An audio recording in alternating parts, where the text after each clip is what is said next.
What's good, YouTube? Welcome back. Today is the LazyDaze Channel and we're back at it again doing some more history reaction for you guys today, and we are doing some more TimeGhost Histories content for you, and it's the Cuban Missile Crisis day by day. If Paris was nuked. That is right. Yeah. It should have been and all, but you know. Why it's not is why we're going to get into this video. Yes, it is indeed. I really enjoy TimeGhost History over here and this story in general. It's short videos, so it's nice and easy to sort of keep up to date with, and it's just really What's enjoyable. the guy's name again? He is called Nindy Idel, and I really like his commentary. Nindy Idel. Yeah, Nindy Idel. If we got that wrong, we do apologise. We'll find out in a minute, but I'm 90% sure it is. You're now making me question. I'm pretty sure it does sound right. It does sound right. They make some amazing content over their channel, so if you haven't already, head over to their page. The link is in the description box down below. If you guys are enjoying our content, then please like, comment, subscribe, hit that notification bell. But we are just going to jump straight into this one. Let's do this. In the summer of 1962, a war of words between the United States and the Soviet Union and a number of nuclear tests on both sides increases tensions that have been mounting for years. Both sides are under growing panic that the other will push the button and launch a preemptive nuclear strike, possibly destroying the world in the process. Can you imagine if it was just a button? If it actually was just one button. There is literally a button, bruv. That just goes blow up the world. No, it's not like that. There is a button. There's not just 100% a button. one. There's not just one. No, it'll be like they're doing like Olympus Has Fallen or something. You need like a couple of keys. You need 4 or 5 keys, and everyone has to press the button at the same time and stuff like that. I don't know who the hell put the world's fate in their hands. It's better than one person's hands, right? Well, it's been proven that it doesn't matter how many people, it can get done. I'm Indy Nidell, and this is TimeGhost with the Cuban Missile Crisis. In 1958, the Soviets, led by Nikita Khrushchev, demand a stop to nuclear testing to cool down the arms race. The U.S. says no, but the Soviets stopped testing on their own. So under mounting international pressure, the U.S. government and its allies agreed to stop tests, and a de facto moratorium goes into effect. Okay. In an attempt to make the test ban permanent, negotiations between the US, Great Britain, and the Soviet Union begin in Geneva. But here's the thing. As we saw in the preludes, the Soviets are seriously inferior to the Americans in terms of nuclear strength. Although both governments know this, the public on both sides is largely unaware, and the public perception is a missile gap in the Soviet Union's favor. In reality, with mid-range missiles in Italy and Turkey, the U.S. is not only the stronger, but also the only side that can effectively carry out an initial strike without ensuring complete self-destruction from the retaliation. In the Soviet Union, political and military pressure increases on Khrushchev to do something, anything, to at least keep up the semblance of a balance of nuclear power. But Khrushchev holds fast to the test ban.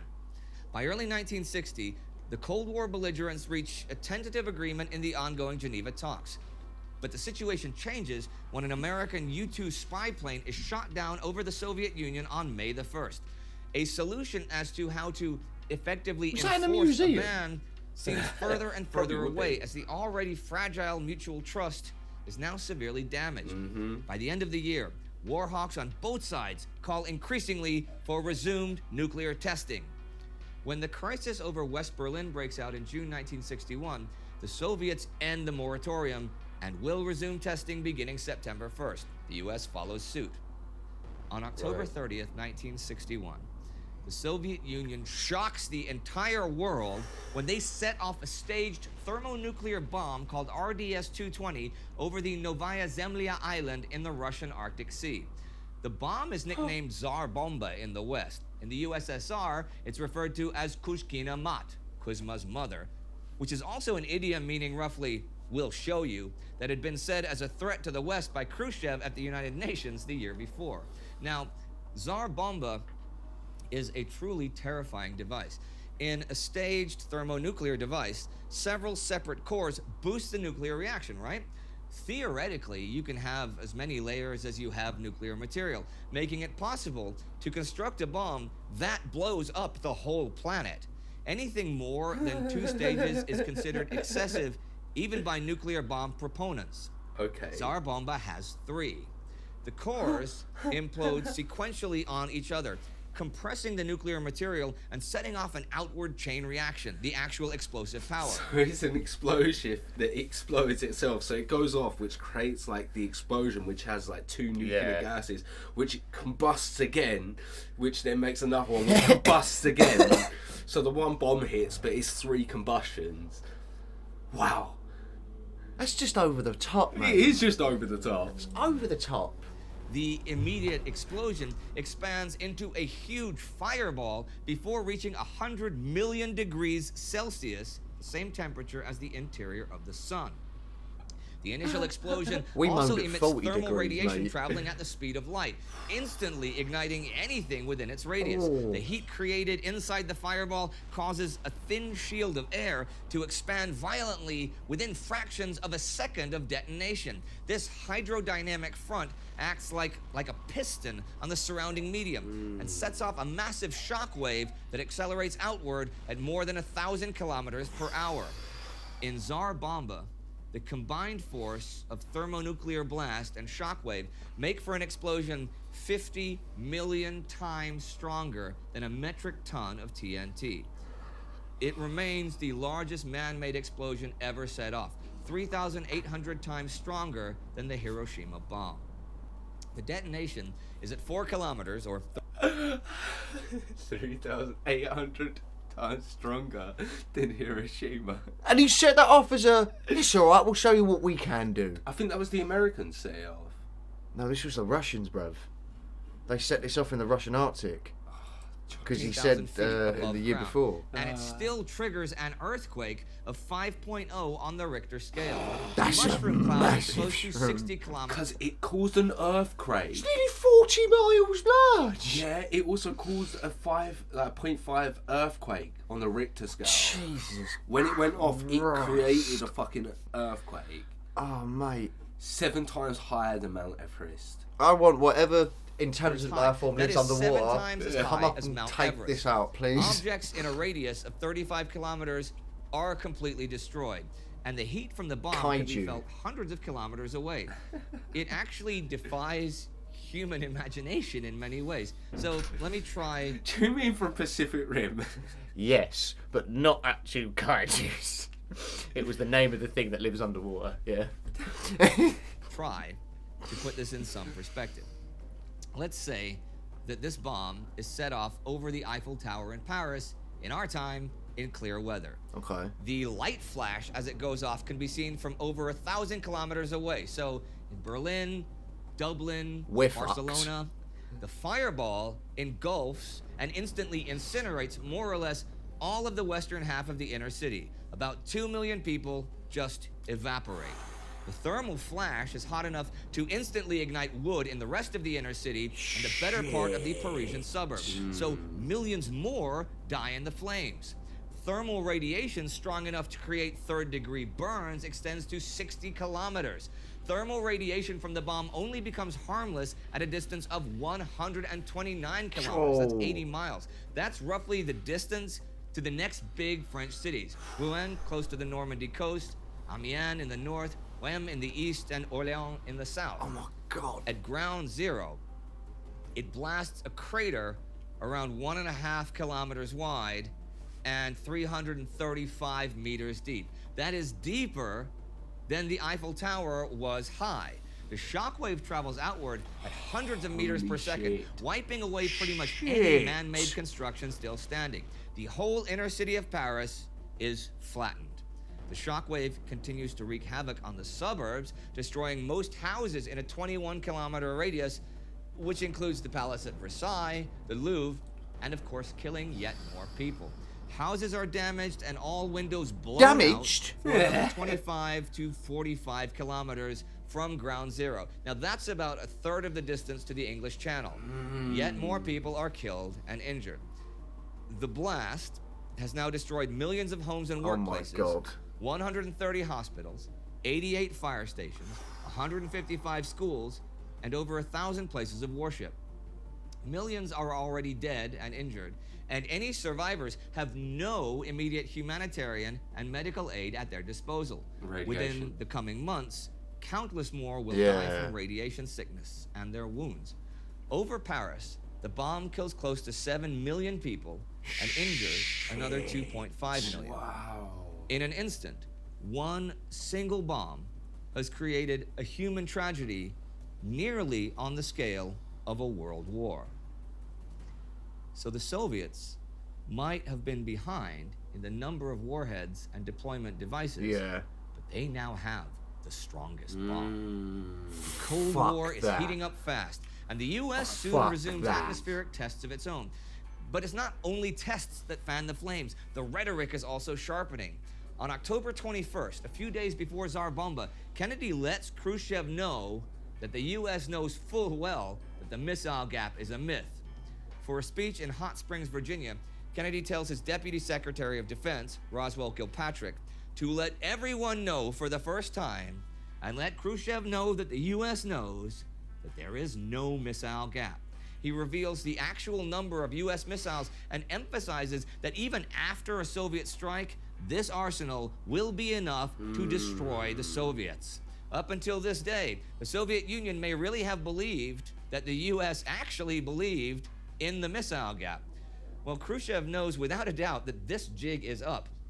Yet he continues the rhetoric. His standard response to questions on the missile gap is, yes, I know what Kennedy claims, and he's quite right, but I'm not complaining.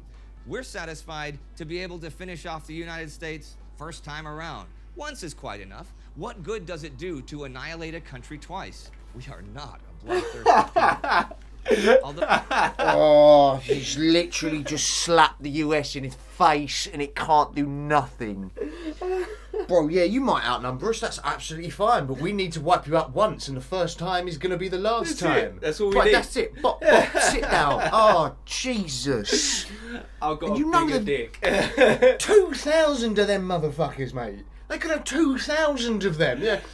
Let's use 4. Yeah, that's it. 4. And that's it, mate. Oh, no, my. I think they need more than 4 for the United States. Oh, maybe 4 for Texas. Yeah. Fucking hell, man. No way. Kennedy's just like, yeah, you ain't got no gap. Yeah, we're bigger. A lot bigger. Yeah, literally. Shit, man. Oh, that's so funny. This is ridiculous. Oh, this might sound polite by today's standards. It has effects. Both Khrushchev and Kennedy come under pressure to act on the threats. Khrushchev makes the first move in May 1962 when he convinces Fidel Castro to let him place nuclear missiles on Cuban soil. By June, the work has begun, and soon a trickle of reports on mysterious Soviet shipments to Cuba, blank cargo statements, tarpaulin-covered machinery, nighttime unloading of equipment under heavy guard, an increasing Soviet presence on the island reach U.S. officials. Meanwhile, the nuclear tests on both sides proceed. Between 1961 and 1963, the Soviets and the United States carry out more than 200 nuclear tests. Here in the summer of 1962, they turn their attention to high altitude. Did you not know that? So I understood that they did tests and that, right? Yeah, regular. So 200 nuclear bomb tests, right? In 3 years. In 3 years. Imagine, now, depending on where they've done this in the world, they would have done it well out of the way or in the oceans or whatever. Imagine the shit that's been contaminated by radiation. Oh, yeah. And we've never found it yet. It's the ozone layer that gets contaminated the most. I'm on about wildlife and shit, man. I'm thinking, imagine like things that have been touched by this radiation and then we haven't found it. Because there's nothing to be found, Jack. Bro. No, once a nuclear bomb goes off, it gets evaporated. There's like nothing left. So if there was wildlife there, there's no wildlife left. Like, there's nothing left. Mate, there's... Yeah, like... But I do get what you also mean. Like, yeah. Is there fish that have got like nuclear contamination? Yeah, is there something out there that's got nuclear contamination we've got no idea about? You're expecting a kaiju to come out of the sea, I want a kaiju to come out. My lord, oh, just eat me, bro. Partly to see if nuclear weapons induce electromagnetic pulses, EMPs, thought to be an effective way to knock out electronics and infrastructure.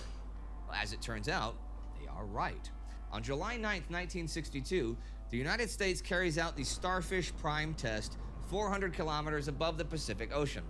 The 1.4 megaton bomb creates a spectacular light show in the sky, but also knocks out a number of satellites, causes power and telephone line outages in Hawaii, and even makes Hawaiian streetlights explode.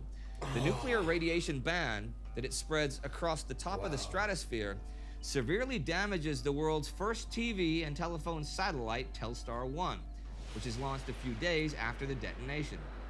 Okay. Although it is made functional and makes the first ever satellite relayed telephone calls and TV broadcasts, it does sustain serious radiation damage. In November 1963, shortly after Kennedy's assassination, it fails terminally.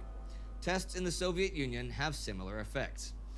Kennedy is still under attack at home, though, for being soft on communism. So more tests, more rhetoric, and more mysterious shipments to Cuba put the nuclear arm race at the top of the political debate in the United States. On August 31st, 1962, Senator Kenneth Keating brings the reports of possible missiles on Cuba to the attention of the Senate, urges Kennedy to take action.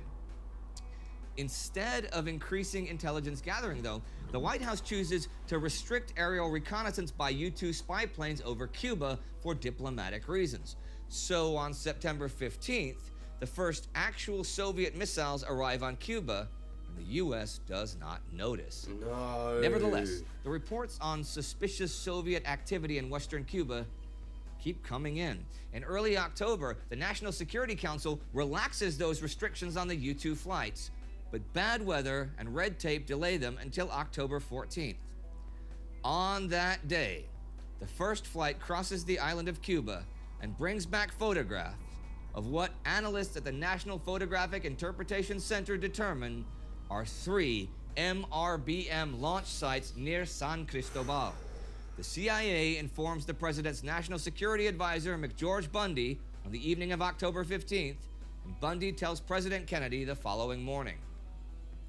The hard words, the threats, the blustering, the missiles in Turkey and Italy, the increased nuclear tests, and the overwhelming might of the U.S. nuclear arsenal have not deterred the Soviets. Instead, it has forced them into a corner and made them more dangerous than ever. Kennedy now faces the most dangerous crisis in the history of humanity.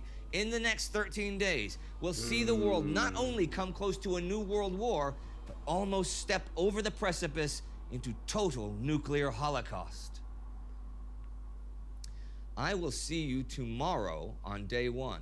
The 13 episodes for the 13 days of the crisis will be released daily. Subscribe and ring the bell to not miss any of the action. I am definitely Also, looking forward to finding out what happens in the next episode. 100%, man. That's crazy about them bombs. Like, that's mate. ridiculous. Mate, the size of the bomb the Russians have now.